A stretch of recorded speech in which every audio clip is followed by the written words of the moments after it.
Selling staffing today isn't the same game it was 5 years ago. In today's staffing market, getting the meeting isn't easy. Prospects dodge calls, buyers do their own research, and the competition starts to sound all the same. In this episode, we're breaking down what's working right now in staffing sales, how to prospect smarter, land the meeting, and create value propositions that actually stand out. If you want real strategies and expert insight, you're going to want to stick around for this one. Welcome to Staffing Made Simple, a podcast series powered by Simple VMS. Welcome back to another episode of Staffing Made Simple. I'm Rob Geist, co-host and Senior Vice President of Growth here at Simple. Today we're talking about one of the toughest challenges staffing professionals are facing today: how to sell in today's market. Things have changed. Prospects are harder to reach, decision makers are more informed, and the old ways of selling aren't cutting it anymore. So what does it take to succeed? As always, I'm joined by my co-host, Senior Sales Executive here at Simple VMS, Casey Wagonfield. Appreciate that, Rob. I'm excited for today's guest too, because he's someone that I've known for more than a decade. He has over 25 years staffing and recruiting experience. He's the owner and president of Tallann Resources, which offers expert consulting, training, speaking, and talent acquisition services tailored to both staffing and corporate talent acquisition sectors. He's one of the most highly sought after national speakers, presenting for the American Staffing Association, NAPS, TechServe Alliance, and countless state and regional conferences. He's also the author of Winning the Staffing Sales Game. He's a monthly columnist for ASA Staffing Success magazine, and he served in leadership roles for both the Ohio Staffing and Search Association and Human Resources Association of Central Ohio. He currently chairs the National Association of Personnel Services and is an active member for ASA's Professional Managerial Sectional Council. That's a heck of an intro there, Tom. Appreciate you coming on today. Well, thanks. And most of it's true. Thanks for having me, guys. I'm excited to have our conversation today. Well, we wanted to bring you on, obviously, talk about sales. There's some I've respected over the past 15 years. So I wanted to kind of start just with the current landscape of staffing sales. And as somebody who was in staffing sales and has seen the changes and how you approach it, there are more sales tools than ever now, yet it still seems harder to come by wins. Why do you think that is? Well, I think sales tools work for us and work against us. There are more ways to reach out to prospects than ever before, which means there's more ways that they're getting bombarded than ever before. And so they're being more selective. One of the things that we're seeing is that sales is going back to what it's supposed to be, which is that it's hard. To me, it's the hardest job in the industry by far. And it's supposed to be hard. And from about mid 2010 until about late 2022, sales was a lot easier than it typically is. There was a real demand for our services. We went through 12 plus years of constant growth, which is unheard of.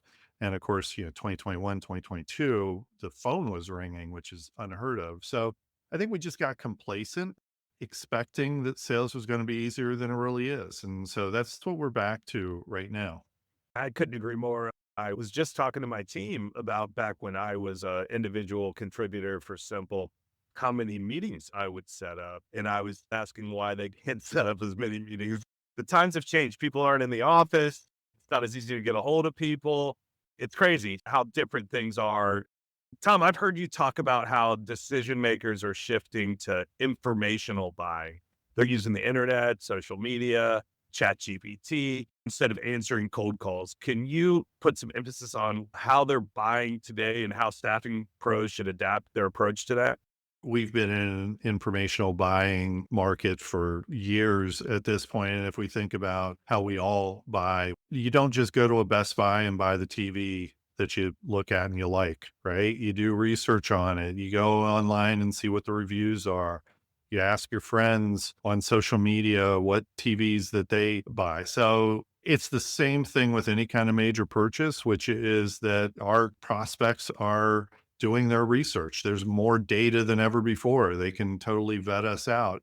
And because of that, this idea that we're going to call a prospect and they're going to give us orders, or they're going to sign a contract, or they're going to welcome us, especially when you got maybe a couple hundred other staffing companies reaching out, it's just not realistic. So what we can do to counteract that and even benefit from it is curate that information on our own, have the information that they're going to go out and look for and give it to them. make it easy for them. And also understand that when somebody's vetting us out, they're going to be looking at our website, they're going to be looking at our LinkedIn profile. We need to be consistent in our messaging. If we're talking about we're different because of A, B, and C, we need to have A, B, and C on our website, social media, everywhere. Good points. Networking is something I've always been super passionate about. I love getting out in front of people. I think it really speeds up the sales cycle. But there's so many reps today that are just happy sitting at home, comfy behind their desks. I'd love to hear your take on networking, why it's so powerful, even in this digital world.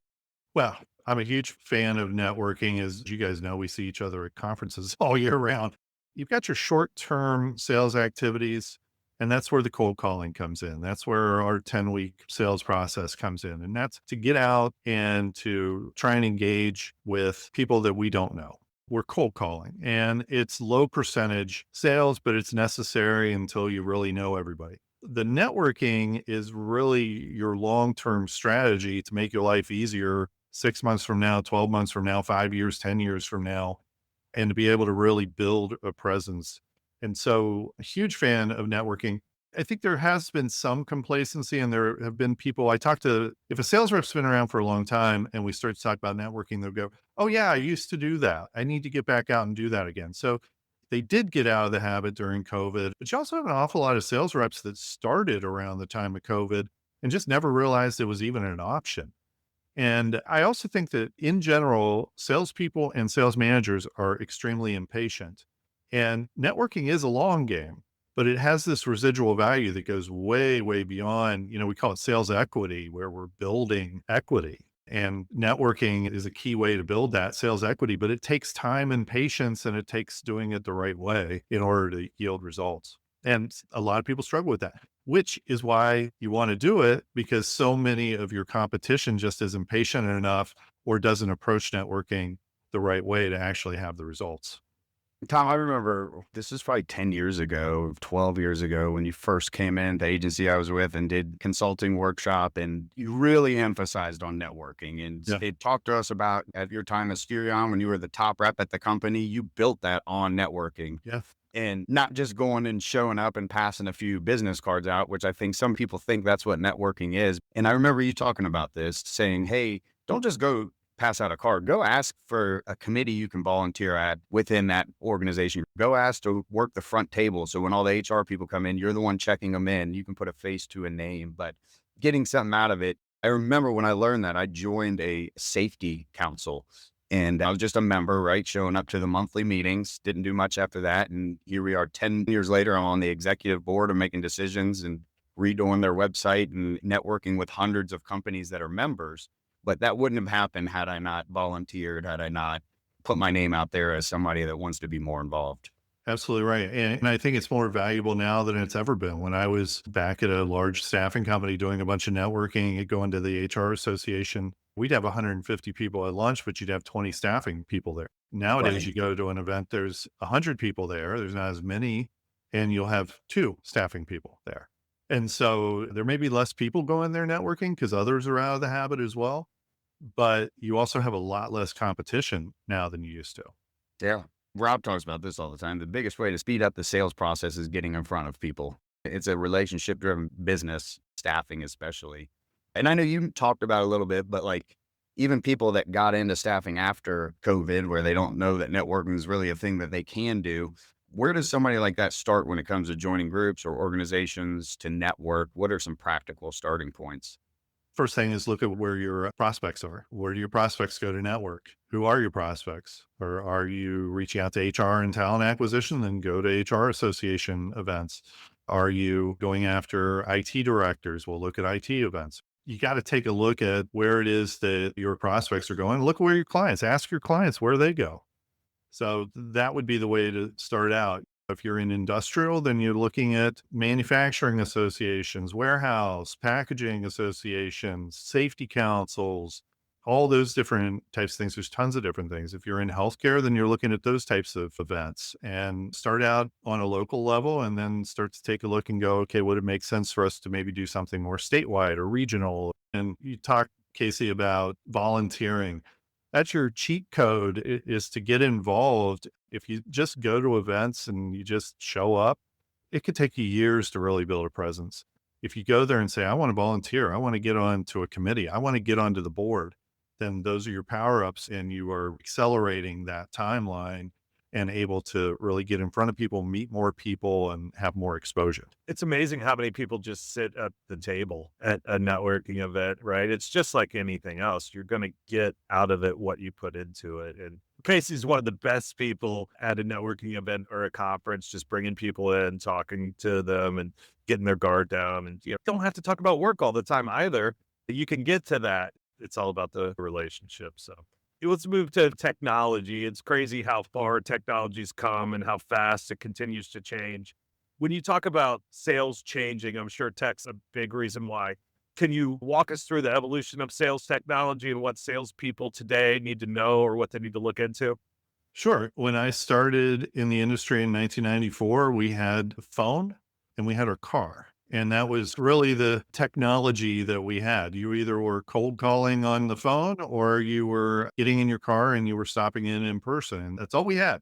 Now we have all sorts of different technology. Obviously, you've got email and texting and social media, but now you also have different sales enablement technology. We have the ability to use Zoom Info and Apollo and Hoovers and other different avenues to be able to get contact information. We have workflow automations. We now have AI that can help with all of those different things. So the technology is coming fast and furious. At the end of the day, at least for now, you still got to make the calls.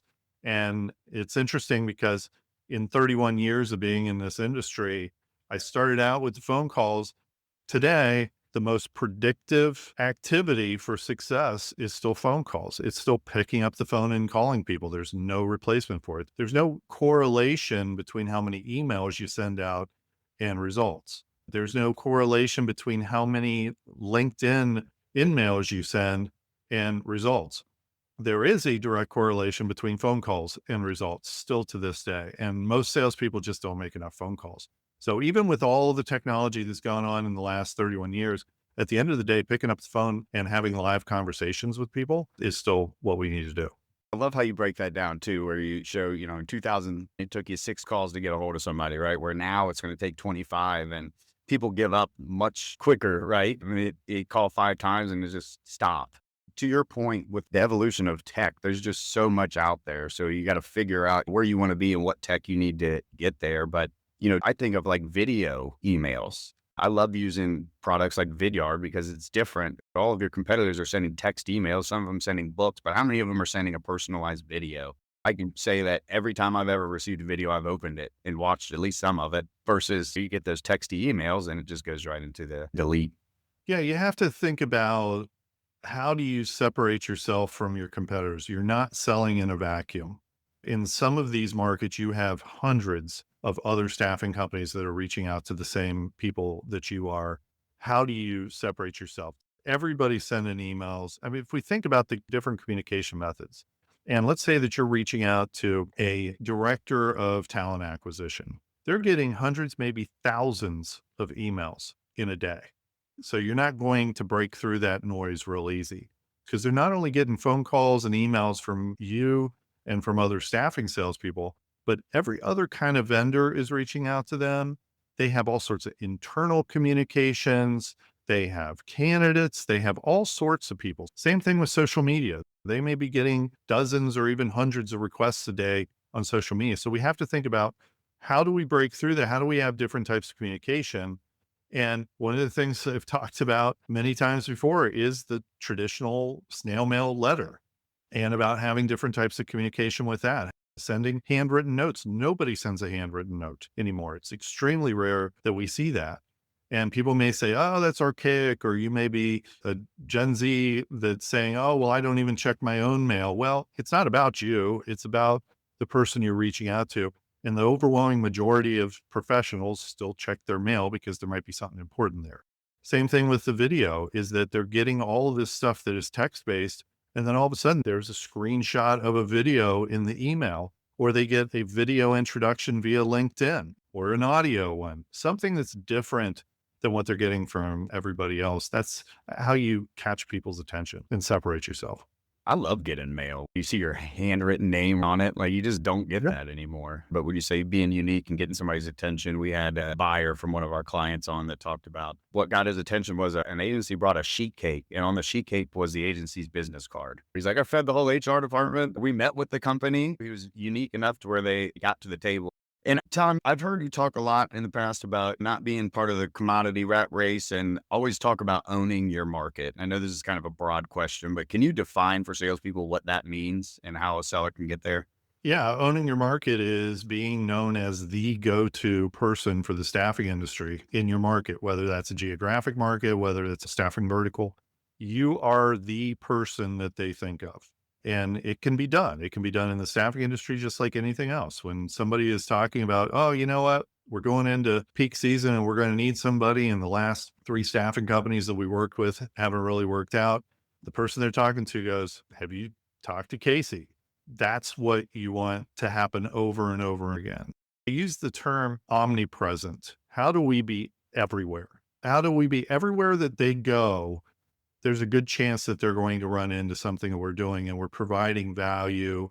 We're a thought leader. We're curating good information that our prospects would find of value. The whole concept of being omnipresent, whether that is being at networking events, whether it's being on the local news, giving feedback on the local economy and the workforce, whether that is social media, posting things on there and commenting and providing value. So that's really what owning your market is. And something we've had other guests on the show speak about, but I've also heard you speak on this topic at some of the events I've been at, is unique value proposition. Do you think that staffing agencies already have a UVP and they're just not articulating it well, or this is something that they need to build and start marketing? So it's interesting because everybody talks about value prop all the time, and yet so few people spend any time developing it. And I think most people, when you talk to them about value prop, they would agree that they need to have a strong value prop. What we find is that when we ask staffing companies what their differentiators are, what their value prop is, it sounds very much like everybody else. And it's for a couple things. One is because the overwhelming majority of staffing companies really don't have much different. They don't focus on it. They're just kind of a Me Too staffing company. We've got 28,000 plus staffing companies. 27 of them are kind of the Me Too's. And then you've got staffing companies in another category where they actually do have differentiators, but they either haven't realized that those are their differentiators, or they discount that they're that much different. They don't really understand that. So very few staffing companies, when I talk to them about what makes them different, can articulate back to me something that I go, wow, you're right. You guys have nailed it. This is something that really is different. And in some cases, they do have things that make them different. They're just not focused on them. And in some cases, they really just are kind of going along with it, and they're a pretty generic staffing company. So if you can identify what really makes you different that resonates with your prospects and your clients, you've got an opportunity to have a huge competitive advantage, and it makes sales a lot easier. We see it all the time where we have clients that have really, really strong, compelling value props that their job is easier selling. And then we have others that kind of sound like other people, and we try and strengthen that and we try and develop it, but they struggle more because their value prop is not that much different or doesn't sound that different than everybody else. Yeah, I remember before I even met you, Tom, and first got into staffing sales, being in a lobby and somebody asked me, what makes you different? And it was the typical, well, we send quality people and we have great customer service, right? Yep.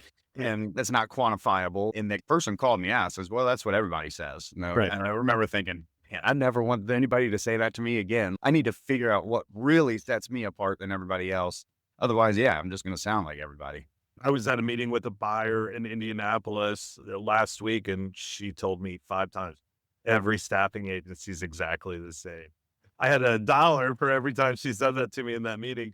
So I would think targeting her, if you could actually find something unique about yourself, then she'd probably meet with you, right? I mean, it's crazy. Yeah.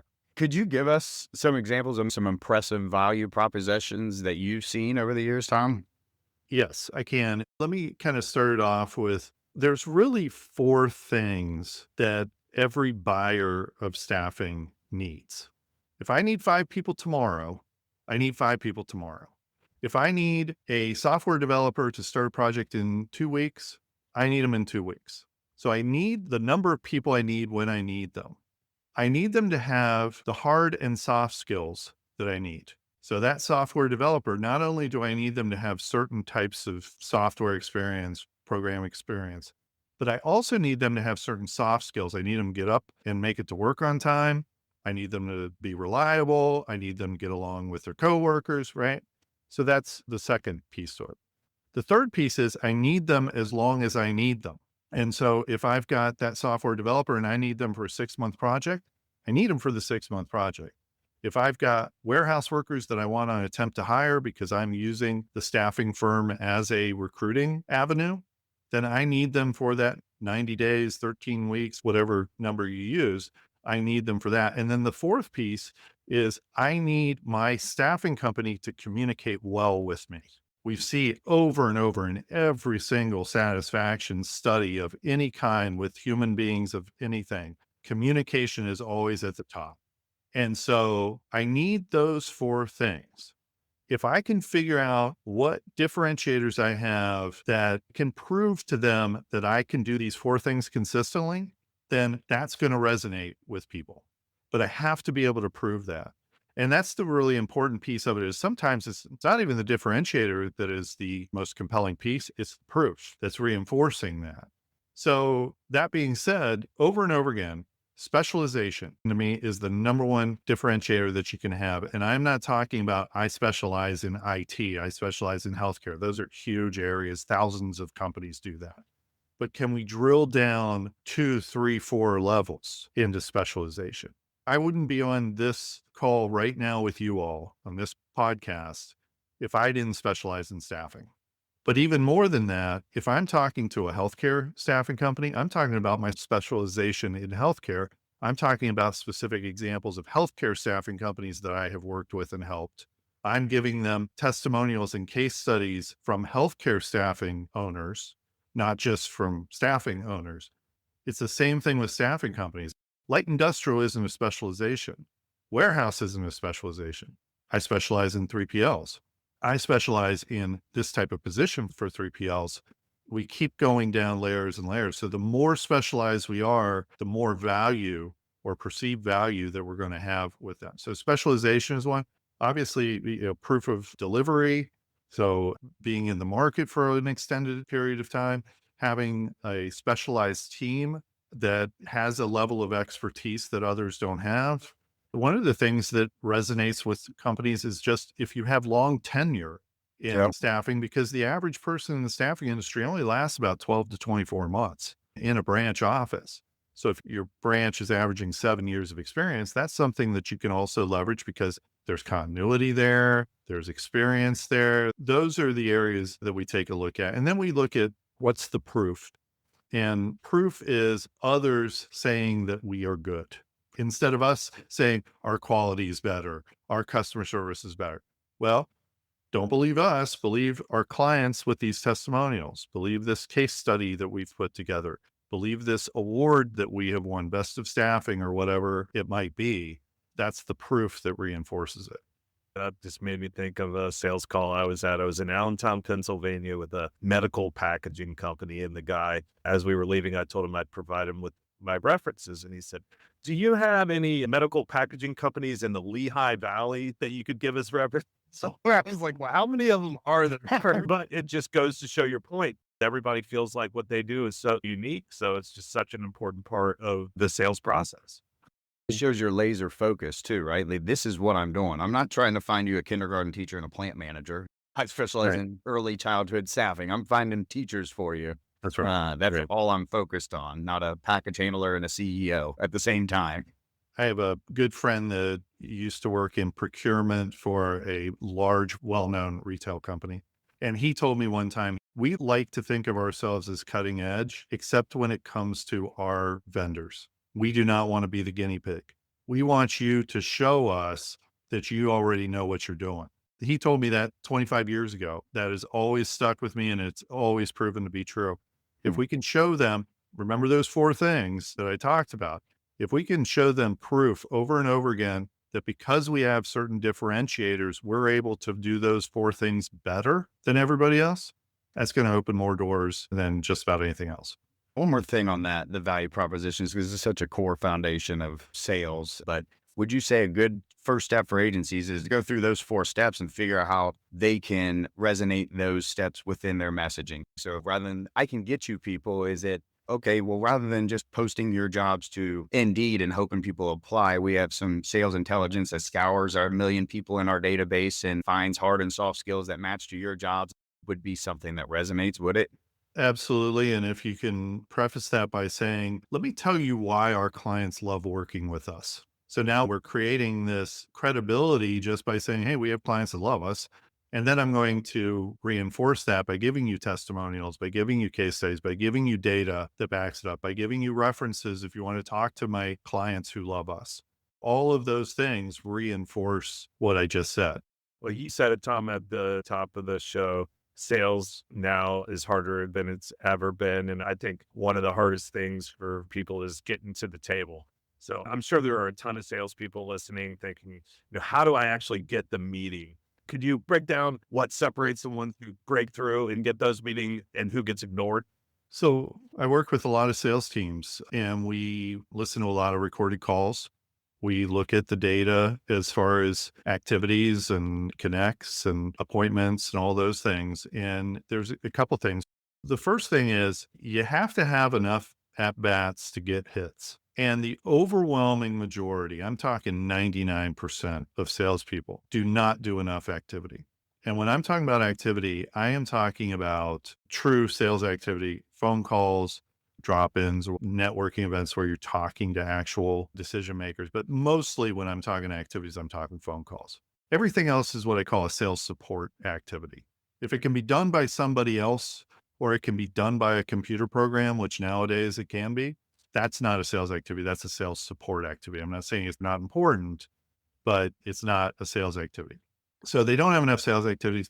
Most need to have at least 200 a week just to give themselves enough of a chance. Because as Casey mentioned earlier, we're seeing about a 25-to-1 call to connect ratio. So if I'm calling 200 people, I'm talking to 8. If I'm calling 250 people, I'm talking to 10. And you go, okay, well, that's a really horrible ratio. And that's not a lot of people I'm talking to. It's not if it's a one-time event. And for most salespeople, it is this one-time event where I make 200 calls. I talk to 8 people. Those 8 people said, nope, we're good. And then I forget about them for 90 days. And then 90 days later, I go cold call them again, right? Oh, hey, I don't know if you remember when we talked 90 days ago. So the first thing is you got to have enough activities.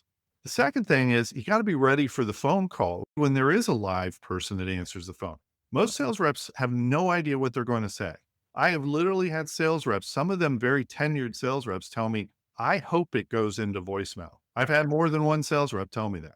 And I know that there are many others that feel that way.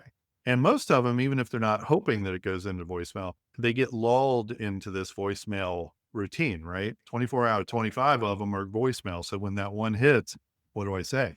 So you have to know what to say. And the ones that are able to take it from a live conversation to an appointment or to a next step are able to engage that prospect. They're able to bring down those defenses. Because we know that when we make a call and they answer the phone, they're not going, oh, good, another staffing sales rep. They're going, I wish I hadn't answered the phone. How quick can I get off the phone? Right. So we've got to bring down those defenses. And we do that a variety of different ways. But if we can effectively engage them, build some credibility, build some rapport, bring those defenses down a little bit, then we have a chance to have a further conversation. And then it's what do we do after that conversation to make sure that we are pulling them into our network, into our community. We never want to cold call them again. We've gone through all this trouble just to get them live once. What are we going to do about it?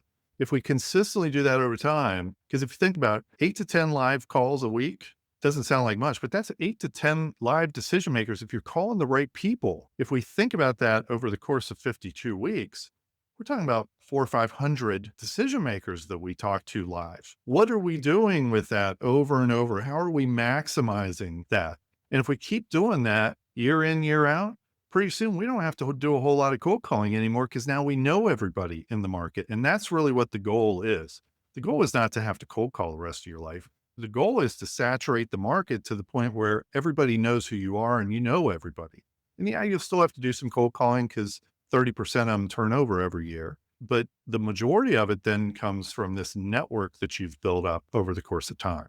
I remember when you were working with our sales team when I was in staffing, and there was a document to help people understand how many activities do I need to do to hit my goal, right? So Right. here's my gross margin dollar for goal for the year. If this is the average number of contingent workers at a client, this is the average bill rate and markup, and this is how many activities it takes to get an appointment and how many appointments it takes to close a deal, right? But it really gave people a good idea of, all right, well, this is what I need to focus on. This is how many I need to do if I want to hit that goal. Is that something that you still do if people wanted to reach out to you?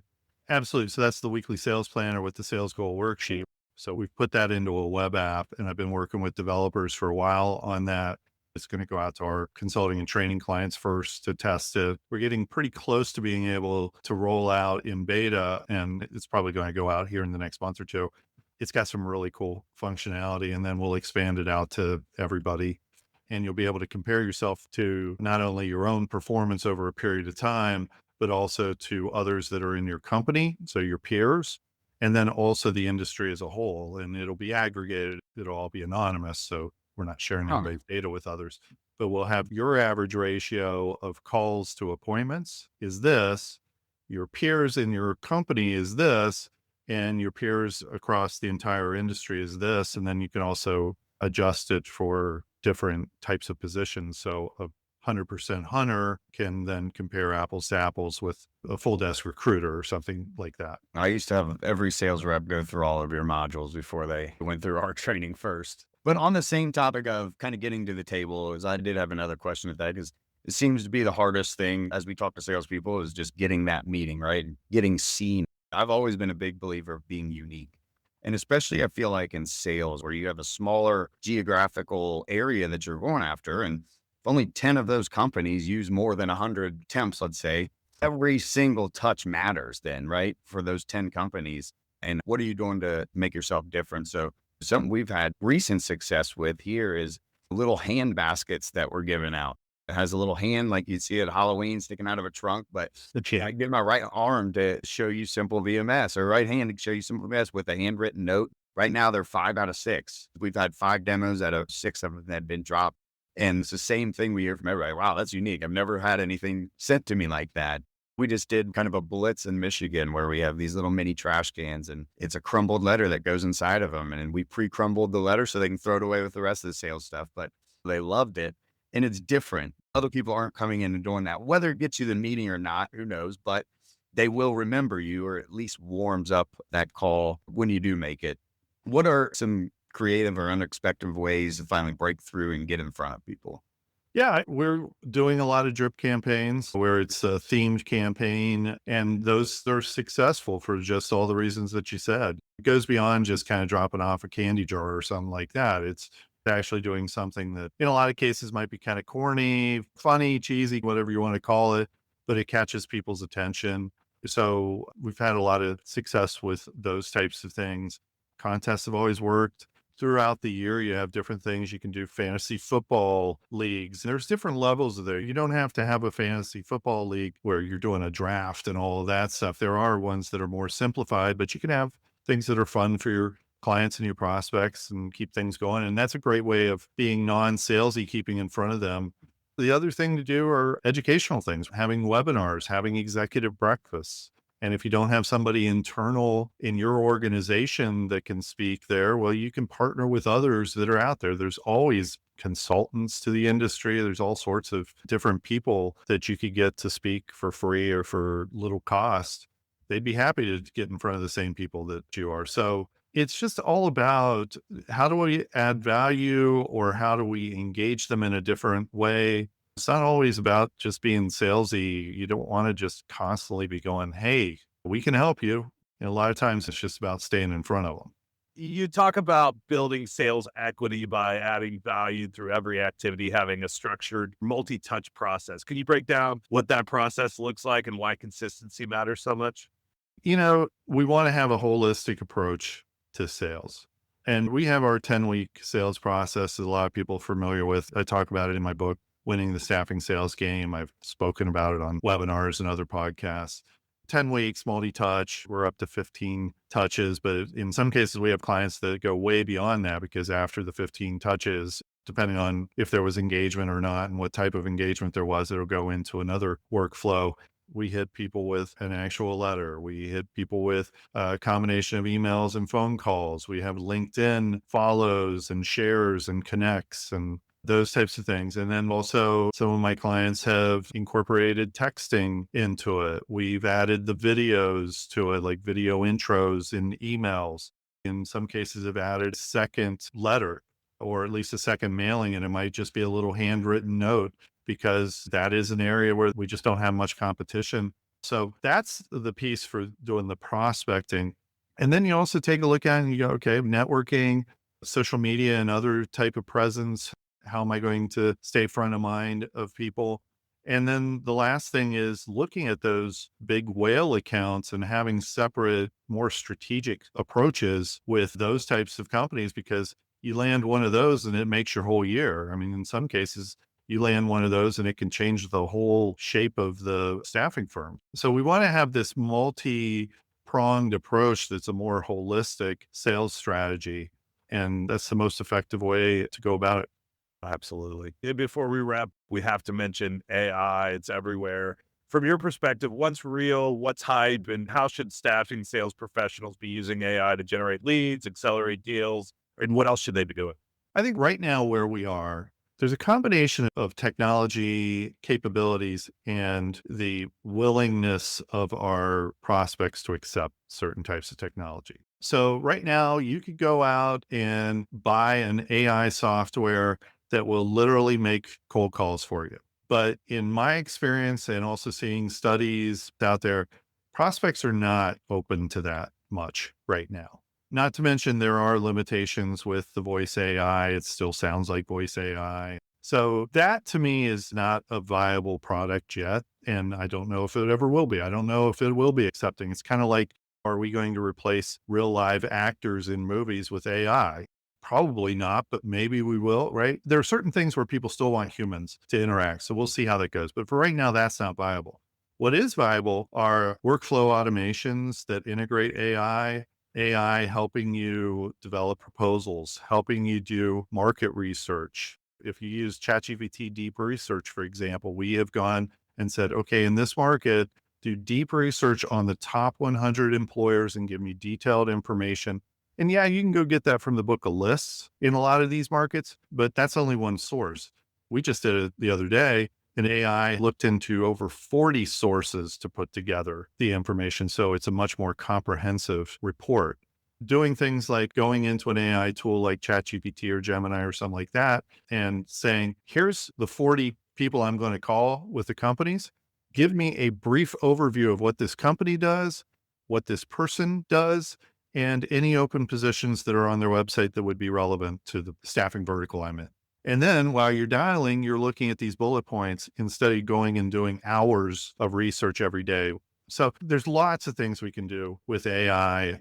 Role playing is another thing that we can do right now. We actually created an AI agent that does role playing for the staffing industry, and it's actually going to be part of our web app. Yeah, we did a little blitz up in Michigan, run these companies through ChatGPT and say, hey, search the internet, find job postings or anything that would show that these companies use temporary associates, right? So it would say, hey, XYZ agency said they're hiring for this company. So logically, they probably use a contingent workforce. And then when you have your list, you can run it through there and say, hey, here's all the places I'm going to. Optimize a route for me and send me a Google Maps link, and then it'll just plug it into my phone. It's just amazing the things that it'll do. I get an alert every day from ChatGPT on companies that likely do staffing, and it's just going out and searching every day. And then I'll get 4 or 5 different ones every single day. Tom, this has been an awesome conversation. I always look forward to your insights and learn something from you every time we talk. Before we wrap up here, for anyone who wants to learn more about you or Tallann Resources and what you do for agencies, what's the best way to contact you?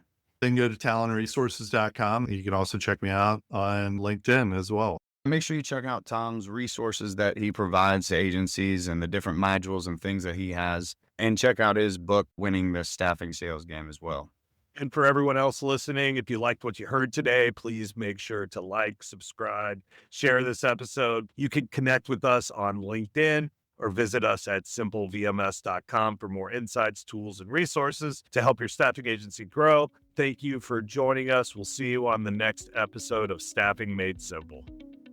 This has been an episode of Staffing Made Simple, powered by Simple VMS, the vendor-friendly VMS.